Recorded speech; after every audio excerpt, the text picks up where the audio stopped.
Hey kids, welcome to Lesson 8, Creating Functions with Parameters.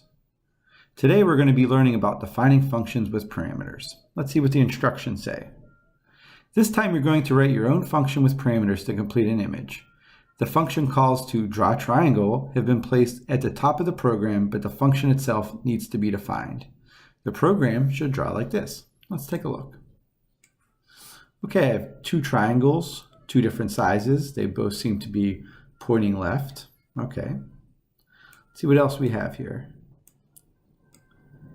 Complete the function definition for the draw triangle side length. Notice you've already been given a descriptive and meaningful parameter name, side length. That's nice. But you can change it if you wish. Hint, you should put the pen down and pick it up as part of the definition of draw triangle. That way you guarantee that the call to draw triangle will always actually draw. Picking the pen up as the last act of the function is a nice thing to do for any other code that might not be expecting draw triangle to have a side effect of putting the pen down. As a reminder, use the parameter within a function. Here's the correct version of draw size for reference.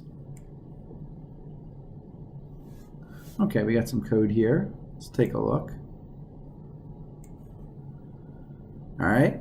So this is how we draw a square. So it's pen up, pen down. So I assume our triangle is going to be very similar, except we're not going to need 4 move forwards because a triangle only has 3 sides. And we're going to have to put some sort of angle into the triangle. I know from my previous ones that a triangle needs to add up to 180. So 60 has worked for other lessons. So we'll probably need some variation of 60 or 120 in there. All right, let's look at the code that they gave us.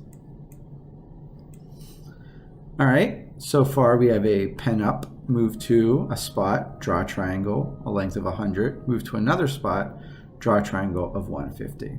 Let's see what it does, because we actually have some parameters here. Nothing within the function, but let's see.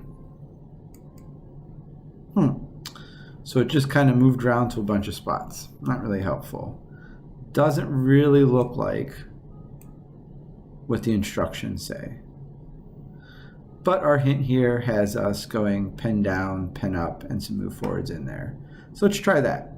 First thing we do is we want to pen down. As the instruction said, it's nice to make sure that the pen is up at the end of our function here, just in case something else is using it or not using it. Once this is executed, we know it won't mess with anything else.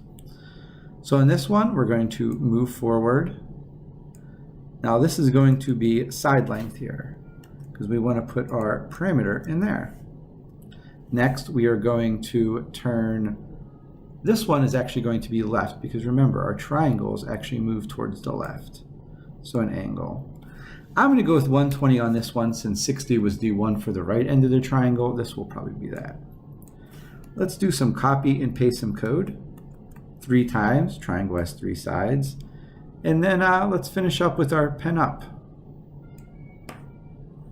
I'm just going to go ahead and comment this out just so I know. So this is my function to draw a triangle.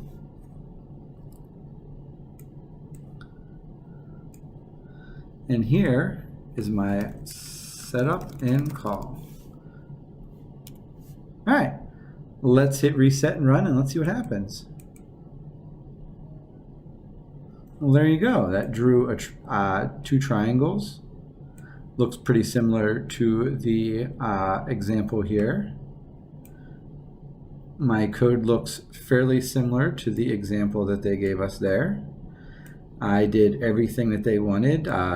Side length variable in the parameter, draw a triangle, pen up, pen down. All right. Let's hit finish and see what code.org thinks of us. Hey, good job, kids. All right, I'll see you on the next puzzle.